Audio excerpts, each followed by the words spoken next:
मुझे देखने वाले सभी भाई बहनों को जय मसीह की। नाम हमारी जिंदगी में बहुत महत्वपूर्ण भूमिका अदा करती है। हमारा नाम है, हमारे चारों तरफ हर प्राणी या वस्तु का नाम है। हमारा नाम हर एक स्थान पर लगती है।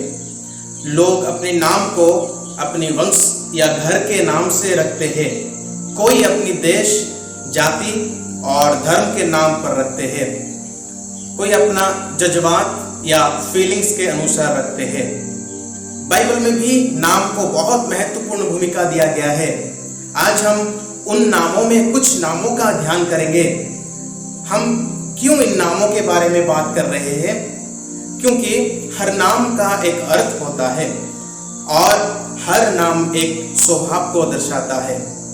जिसका जैसा नाम वैसा स्वभाव होता है।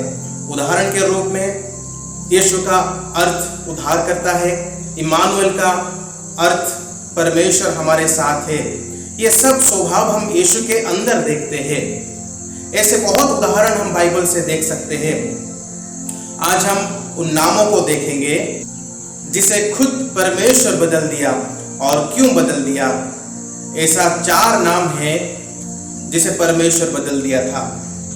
पहला, अब्राम को अब्राहम कर दिया, जिसे हम उत्पत्ति उसका 17 का 5 में देखते हैं।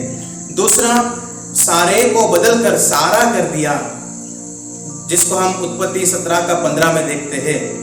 याकूब को इस्राएल में बदल दिया, जो उत्पत्ति 32 उसका 28 में लिखा हुआ है। और शमौन जो पत्रस में बदल दिया, जो हम यूहन्ना उसका 1 का 42 में देखते हैं। इन नामों का अर्थ देखेंगे, उनका स्वभाव क्या है देखेंगे, फिर इन नामों के द्वारा प्रभु हमारे लिए क्या संदेश रखा है देखेंगे। तो आइए देखते हैं। पहला नाम, अब्राम को अब्राहम कर दिया, उत्पत्ति 17 का 5। अब्राम का अर्थ ऊंचे पिता या हाई फादर है। अब्राम का कोई संतान नहीं था, परंतु जब हम उनका अपने भतीजा लूत के साथ संबंध को देखते हैं तो हमें पता चलता है कि उसमें एक अच्छे पिता के गुण देखने को मिलता है। परंतु परमेश्वर उनको सिर्फ अच्छे पिता के रूप में नहीं देखा, इसलिए उनका नाम अब्राम से अब्राहम में बदल दिया। अब्राहम का earth the father of A multitude या जातियों के समूह का पिता है। परमेश्वर ने अब्राहम को एक बच्चे का पिता नहीं, परंतु अनेकों का पिता बनाया, इसलिए उनका नाम बदल दिया। और ये नाम नहीं बदला जाता अगर अब्राहम परमेश्वर का बात मानकर अपने पिता के देश को ना छोड़ता। तो ये नाम से प्रभु हमें आज्ञाकारिता सिखाता है। हमें हमेशा परमेश्वर के आज्ञाकारी होना चाहिए। दूसरा नाम, सारे को बदलकर सारा कर दिया, उत्पत्ति उसका 17 का 15। सारे का अर्थ माई प्रिंसेस या मेरी राजकुमारी है। ये सिर्फ अब्राहम की राजकुमारी थी, परंतु परमेश्वर उन्हें जातियों के माता बनाया। उनका नाम बदलकर सारा कर दिया। अगर हम इन दोनों नाम को अंग्रेजी में लिखे तो ऐसे होता है, सारै, सारा। इसमें ज्यादा कुछ बदला नहीं है, आखिरी एक अक्षर बदल गया है। आई को काटकर एच कर दिया। अंग्रेजी में आई का अर्थ मैं है। मैं कभी कभी गर्व या अहंकार को दर्शाती है। फिर इब्रानी भाषा में हर अक्षर और संख्या का एक अर्थ होता है।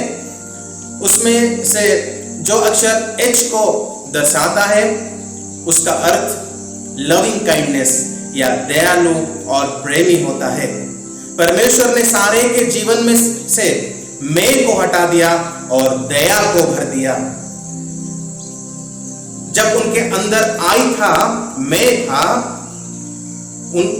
उसने एक बड़ी गलती की थी।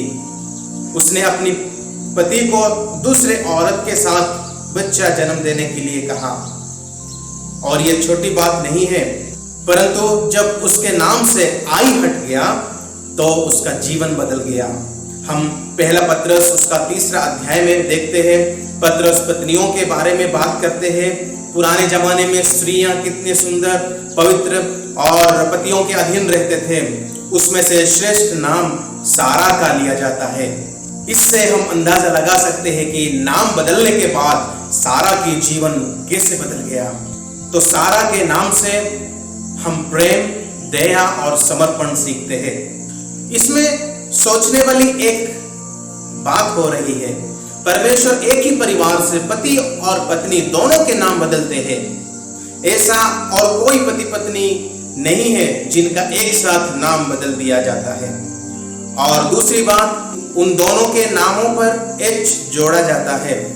इससे परमेश्वर हमें यह संदेश देना चाहते हैं कि पति पत्नी के कार्य और स्वभाव में अंतर नहीं होना चाहिए। तीसरी नाम, याकूब को इस्राएल में बदल दिया। उत्पत्ति उसका 32 का 28 में हम पाते हैं ये। याकूब का अर्थ छल से निकलना या दूसरे के जगह लेना है। अपने भाई के साथ छल करने के बाद याकूब परमेश्वर के साथ लड़ाई कर रहे हैं। उस समय वो परमेश्वर को आशीर्वाद मांग रहे हैं, परंतु परमेश्वर छल करने वाले को आशीर्वाद देना नहीं चाहे। इसलिए याकूब को वो नाम पूछ रहे हैं। यहाँ हम सोच सकते हैं कि क्या परमेश्वर को याकूब का नाम पता नहीं था? उन्हें पता था। वो इसलिए ये सवाल कर रहे हैं क्योंकि पहली बार छल करने के समय उसने अपना गलत नाम बताया था। अपने पिताजी को अपने बड़े भाई का नाम बोलकर छल से पिताजी का आशीर्वाद ले गया। पर अभी परमेश्वर चाहता है कि वो सच बोलकर आशीर्वाद ले, इसलिए वो उसका नाम पूछ रहा है। जब उसने अपना सही नाम बताया, परमेश्वर उसको आशीर्वाद देते हुए उसका नाम इस्राएल में बदल दिया। इस नाम से प्रभु हमें सच्चाई को सिखा रहा है। हमें हमेशा सच्चा रहना है। चौथा नाम, शमौन को पत्रस में बदल दिया। यूहन्ना उसका 1 का 42। शमौन का अर्थ परमेश्वर सुन लिया है और पत्रस का अर्थ पत्थर या चट्टान है। पत्रस सोचा होगा कि शमौन तो अच्छा नाम है, परमेश्वर सुन लिया, परंतु उससे बदलकर प्रभु यीशु क्यों पत्थर रख दिया? बाद में उसे समझ में आया होगा कि पत्थर दृढ़ होता है। पत्रस मसीह के लिए एक चट्टान के जैसा खड़ा रहा। उस चट्टान के ऊपर यीशु ने अपनी कलीसिया बनाया। तो इस नाम से हम सीखते हैं मसीह के लिए दृढ़ होकर खड़ा होना। तो इन 4 नामों से हम सीखे, अब्राहम से आज्ञाकारिता, सारा से प्रेम, दया और समर्पण, इस्राएल से सच्चाई, पत्रस से मसीह के लिए दृढ़ होकर खड़े होना। ये सभी गुण हमारे प्रभु यीशु मसीह के पास मौजूद था। उनके जैसा हमें बनना चाहिए। पुराने जमाने में स्वभाव को बदलने के लिए नाम को बदल दिए, परंतु आज हमें क्या करना चाहिए? आज हमें नाम बदलने की आवश्यकता नहीं है, हमें सिर्फ स्वभाव को बदलने की आवश्यकता है।